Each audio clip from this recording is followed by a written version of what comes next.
नमस्कार, मी रुचिता. ॲग्रोनमध्ये आपल्या सर्वांचं स्वागत. यंदा शेतीवर सुपर एल निनोचं सावट आहे. त्यामुळे यावर्षी पाऊसही सरासरीपेक्षा कमी असणार आहे. म्हणून आता वेळ आली आहे भूजलाचं व्यवस्थापन करण्याची.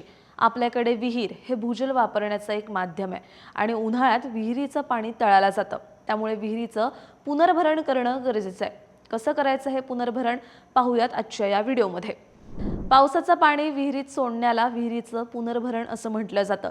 यासाठी ओढा किंवा नाल्यांमधून पावसाचं पाणी वाहून जाणारं पाणी, ज्याला पावसाचा अपवाद असं म्हटलं जातं, त्याचा वापर करता येतो. पावसाळ्यात विहीर भरल्याने विहिरीतलं पाणी जमिनीत खोलवर मुरतं आणि भूगर्भाच्या ज्या जलथरातून पाणी उपसलं गेलं होतं त्या जलथरात विहिरीतलं पाणी शिरतं. विहिरीच्या पुनर्भरणासाठी महात्मा फुले कृषी विद्यापीठाने शास्त्रीय पद्धत सांगितली आहे. काय आहे ती पद्धत आपण पाहूयात. विहिरीचं पुनर्भरण करण्यासाठी विहीर आणि ओढ्याच्या अंतरामध्ये 2 स्वतंत्र खड्डे द्यायचे आहेत. पहिला खड्डा 3 मीटर लांब, 3 मीटर रुंद आणि 1 मीटर खोल घ्यायचा आहे. तर दुसरा खड्डा पहिल्या खड्ड्यापासून 3 मीटर अंतरावर घ्यावा. दुसरा खड्डा 2 मीटर लांब, 1.5 मीटर रुंद आणि 2 मीटर खोल द्यावा. आता जो पहिला खड्डा आहे त्याच्या मध्यभागी एक आडवं छिद्र घेऊन हा खड्डा PVC 6 इंच पाईपद्वारे दुसऱ्या खड्ड्याला जोडायचा आहे आणि दुसरा खड्डा तळापासून 4 इंच PVC पाईपने विहिरीशी जोडायचा आहे. आता हे खड्डे तसेच न ठेवता त्यांच्यामध्ये काही थर रचायचे आहेत.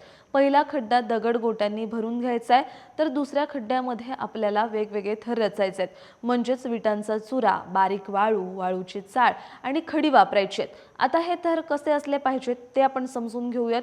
दुसऱ्या खड्ड्याच्या तळाची 45 सेंटीमीटर जाडीचा खडीचा थर भरायचा आहे. त्या थरावर दुसरा थर 45 सेंटीमीटर जाडीचा वाळूच्या चाळीचा थर भरायचा आहे. तिसरा थर बारीक वाळूचा आणि तोही 45 सेंटीमीटरचाच. शेवटी या तिन्ही थरांवर चौथा थर विटांच्या चुन्याचा असावा आणि त्याची जाडी फक्त 15 सेंटीमीटर इतकी असावी.